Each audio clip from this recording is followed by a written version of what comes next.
Pizza guys or girls, does your shop have a no delivery list? What houses are on it and why? Story 1. We had a guy and two girls order separately, then grab the pizzas and run. The girls had picked the food up and left while the guy was paying. After 30 seconds, the guy bolted. It was a $100 order. My manager, who's a frequent gym goer, leaped the counter and gave chase. The two girls had gotten into the car with the food, but when they saw my manager, they drove off, leaving the guy. My manager chased him 3 blocks and was gaining on the guy when the girls pulled up and the guy got into the car. Unfortunately for them, all 3 of them went to school with a kitchen hand at the store, so we had names, jobs, addresses, and Facebook accounts. We contacted them all on Facebook and got them to pay for the pizzas the next morning under the threat of contacting the police. We also put them on the no delivery list. Story 2. I used to be a delivery driver for Pizza Hut. I used to work the Sunday afternoon shifts and would have the same man order a supreme pizza every week. I was always the one to deliver his order because most of the time I was the only driver on duty at the time of day. Alan was a nice, quiet man who had a lovely front porch. One day I didn't take his delivery for some reason. Poor Marvin took the delivery instead on that day that Alan decides to open the door stark naked.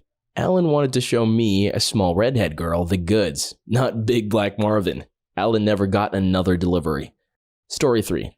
I delivered for a while in college and there were 2 we don't deliver there neighborhoods. The manager actually allowed it to be the driver's choice, but pretty much everyone said no. I actually had a friend who grew up in one of those neighborhoods and knew it wasn't just drug dealing and murdering psychopaths running rampant, so I said yes, and I delivered to these neighborhoods. One time I was delivering to an apartment that was part of a triplex or guardplex, and some kid outside, probably like 5 or 6 years old, stuck his finger at me and said, "This is a robbery, give me your money."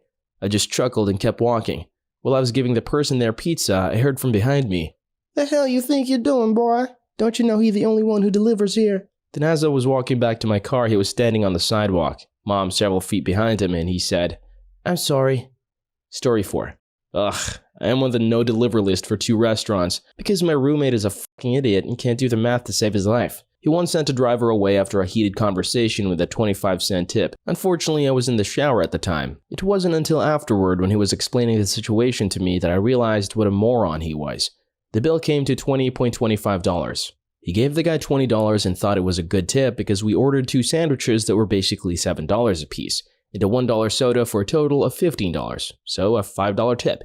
In actuality, the sandwiches were $7.99 and the soda was $1.99, so $18 right there. There was a $2.25 delivery fee, so $20.25. Unfortunately, the delivery guy spoke almost zero English, so all he could say was, "Not enough," to my roommate. And my roommate is an asshat who wouldn't read the damn receipt. He's no longer allowed to answer our door. Story 5. Yes, I worked for a pizza place in high school. One of my friends was killed during a delivery. Apparently, the husband had been in trouble before for domestic violence or something. I heard stories about the wife answering the door with fresh blood on her face, black eyes, and that sort of thing. A couple of other guys actually called the cops after delivering the pizza. Anyways, my friend shows up to deliver the pizza, and I guess the husband thought he had called the police a few nights before. The husband shot and killed my friend. Story 6. Worked at a Hungry Howie's Pizza in college. They're basically a cheap discount pizza chain. We had a few stores in a college town. Mine served the local college campus and the areas out west and south. These included the bad parts of town. We had a list about 10 or so neighborhoods or streets we did not deliver to because drivers had been robbed, one of which was a rather large government housing project. That never went over well when I had to explain it to people. They often bitched me out like it was my idea or called me a racist. We also refused to hire female drivers because of an incident before I was hired. A group of people made multiple fake calls throughout the night to different addresses until the female driver showed up. When she did, they kidnapped her and raped her for days. Edit. She lived. The cops spotted the car a couple of days later with 4 of her attackers in it. Edit 2. It was in Florida. Edit 3. Another story. One of our drivers was a kind of crazy homeless guy who had some anger management issues. One time a dude pulled a shotgun on him while he was still in his car. He was having a bad day, so he just grabbed the barrel, pointed it forward, and floored the gas pedal. He also used to sunbathe in his white briefs in the nasty parking lot behind the store, while laying out in old pizza boxes. Story 7. We had a few blacklisted numbers and addresses. Most were for people who wrote bad checks or would constantly complain or return orders or make threats. One address that was on the absolute edge of our delivery area, a business all by itself on the edge of town, got blackballed because people from outside the delivery area would give that address and meet us there. A couple of bad neighborhoods, including one that was literally 6 dilapidated trailers in the middle of a field, with a 2-track going back to it. Nothing but crackheads with pit bulls and rotties with no leash were blacklisted too. Story 8. Let me tell you this. One time I worked for this lady that owned Narden's Pizza in Atascadero, California. She was the worst person ever. No one ever worked there longer than a couple of months, and she just shits on everybody. She didn't have a no delivery list, but what she did have that was even worse was her own personal whitelist delivery book that had every single good tipper in the world on it. Example, delivery boy gets back and goes, "Wow, that guy just tipped me $20. The owner then writes down that order, name, number in her book. Next time the guy calls to order a pizza, she doesn't let anyone else deliver. She takes the delivery. No one knew this trick, and she just kept taking orders from all the newbies. I worked there for about 4 months and caught on after the first month or so. After that, I spent the next few months claiming that the horrible tippers were amazing tippers. I would watch her go to these repeat customers and come back with a disgusted look on her face. I would ask her what was wrong, but she didn't want to talk about it." Story 9. Before my freshman year of college, 2002, I was delivering pizzas for Pizza Hut in a decent suburb outside of Cleveland. I was the typical stoner, partier, easygoing delivery guy. As a little background, one afternoon my manager requested I go change several $100s for smaller bills for our register.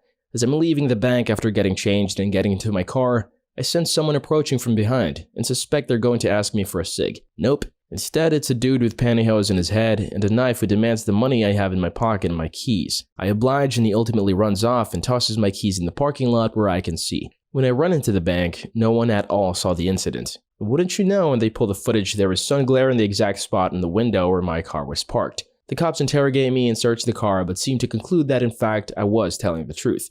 My manager even vouched for me, saying that I was a good kid. Flash forward to about 10 years and I'm telling the story at a party and bam, it hits me.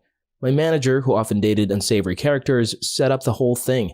Considering I was robbed in front of a bank in broad daylight and the busiest street in my town, who the hell would know to rob me? Especially since I hadn't put my car topper on at this point. Story 10. A co-worker and friend of mine got a delivery one night. Before he left, our manager pulled him into the office, gave him a pair of latex gloves, and instructed him to use them to put the money in an envelope. He was confused, but didn't ask many questions. He says when he got to the house, there was actual caution tape around the yard and a sign that said something like, "Warning, infestation." He's somewhat of a germaphobe to begin with, so at this point he really does not want to go up to the door, but he has to deliver the pizza. The woman who answers the door is grotesque and is covered in red splotches and potentially bites of some kind. He quickly hands her the pizza, carefully takes her money with the gloves on and stuffs it in the envelope and sprints back to his car. He threw a fit when he got back to the store, and the manager felt so bad she put the house on the blacklist. He said he scrubbed his hands till they were red afterward. Thinks it was bed bugs or scabies or something. We'll never know. Story 11. I had a roommate that ordered from one of my favorite Chinese places around. He ordered, then fell asleep. Pissed him off hard. They wouldn't deliver to me anymore, so I had to go into the restaurant, speak with the owner, and beg to get him to deliver to me again. I had a code word that they knew that if I didn't give the code word, no delivery. My roommate was a piece of shit and stole all my pots and pans when he moved out. Story 12. Our delivery store has a woman who used to come in ever so often or order delivery who did not want black people to interact with her or her food at all. One of our drivers, a really nice old black dude, delivered to her, and she simply slammed the door in his face. Another time she walked out on a black cashier because she swapped places with a white driver who was originally taking her carry-out order. Finally, the manager put his foot down and told her not to come back or order from us ever again. Story 13. Okay. We had a really nasty apartment complex in one area of Sacramento. Totally a no. One night a new guy took an order and actually accepted one from there. I was about to call back and say no. I was assistant manager at that time, but running pizzas that day. When I come to 2 cops to pick up their pizza, they listen in and offer to tag along. I was dumb and crazy then, so we made the pizza and I loaded into my little truck and drove out there. As soon as we pull into the parking lot, the cop turns off all his lights and coasts into the spot next to mine. I walk up, start to spiel, and start listening to their story of this guy or that guy ordered it. I started to walk away and one of the shady dudes steps out of the bushes next to me, where he'd been hiding. Instantly, every light came on in the cop car, flashers, both spotlights pointing right at me. The cop's getting out of the car fast. The dude steps way back. I walk back to my car and a couple of cops got an extra free pizza that night, and I got a great story. Story 14. I worked at Little Caesars when I was a teenager. On a really snowy night, one of our drivers got into a car accident and sadly lost his life on his way to deliver the pizza. The customer called in a little while after we learned about the accident and absolutely lost his shit that his pizza hadn't been delivered. When the manager explained the situation, he stated he did not give a f and wanted his pizza delivered for free. Needless to say, he got an earful from my manager and then was put on a no-serve list. Story 15. I delivered pizza in New Jersey. I went on the porch to see a snarling Rottweiler behind the door. Not a big deal. Happens a lot. I'm a stranger, the dog is just being a dog. The lady pushes him back, we do the pizza transaction, and as I'm turning to go, the lady said, "Oh my god, he's out!" The back door was open and the dog was charging around the house about to come on the porch. I quickly opened the door to run inside, but the lady screamed, "No, the really bad one is inside!" And I see a bigger Rottie just inside the hall, so I stick myself between the screen door and the rear door, and I'm trapped in an angry dog sandwich. The outside dog bites my calf because I can only close the screen door so much. Not much damage, but I'm bleeding. The manager goes to talk with the lady. It is like 1/8 of a mile from the store, or that lazy bastard wouldn't have bothered. Rotties are pinned up out back. As soon as the lady starts talking to him, another small mutt dog zips out the door and bites him on the hand. He made the call to no more pizza for them. Story 16. In the late 90s, I was still living in Detroit, and in between desk jobs, so I delivered pizza as a part-time gig. Detroit's neighborhoods have been rough for a few decades now, but the 90s seemed like they were on their own level. I won't say the specific neighborhood, but there were some really rough ones. This one house, though, this house was just in awful shape. I kind of figured this would be bad even as I was driving down the street to get there. Every other house, literally, was either burned out or very obviously abandoned. This one was just shitty looking, but I tried to be optimistic. I walked up to the door, awning kind of drooping over my head, and knocked. Almost instantly, the door cracked open, and all I saw was a dark hand with what looked like a Glock. "Leave the pizza and walk away."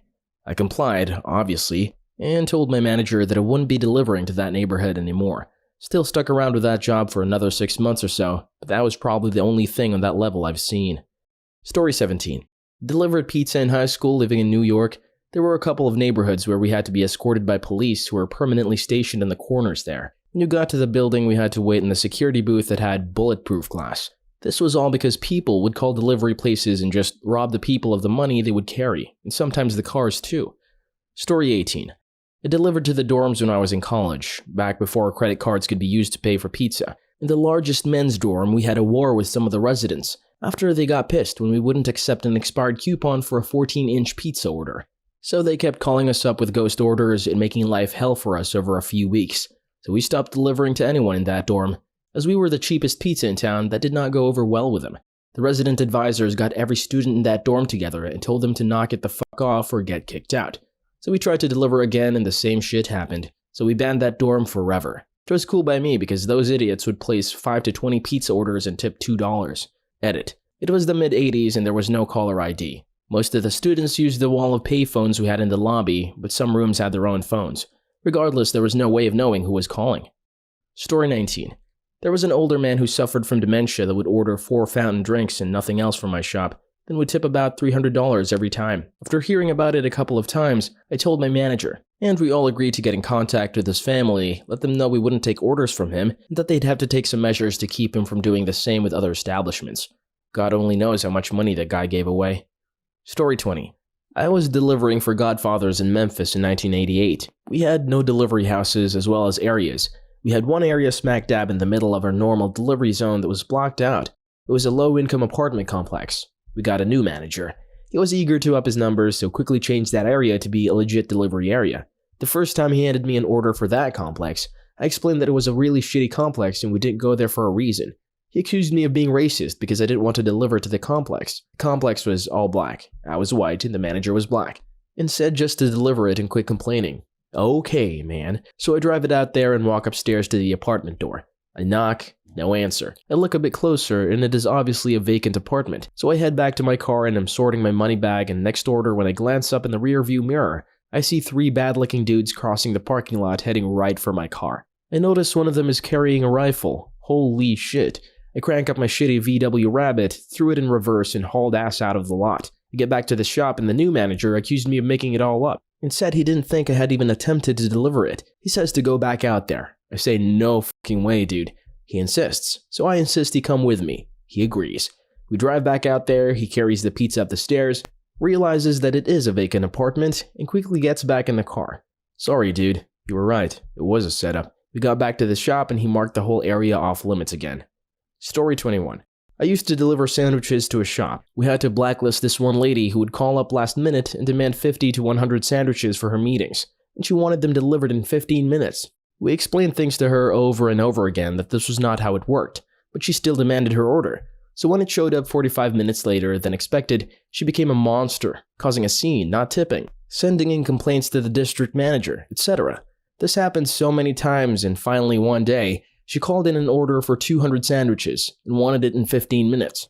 I delivered it myself and she took the sandwiches from me for her meeting. I sat there and waited for her to sign the receipt, and waited, and waited. Turns out she took the sandwiches into her meeting and booked the hell out of there, not signing the receipt. She then called her bank to cancel the charge on her card and called us in for fraud. She had the nerve to call up her district manager and said that we owed this to her since all of her orders were late. She was blacklisted after that, and my district manager finally apologized for not believing me in the story.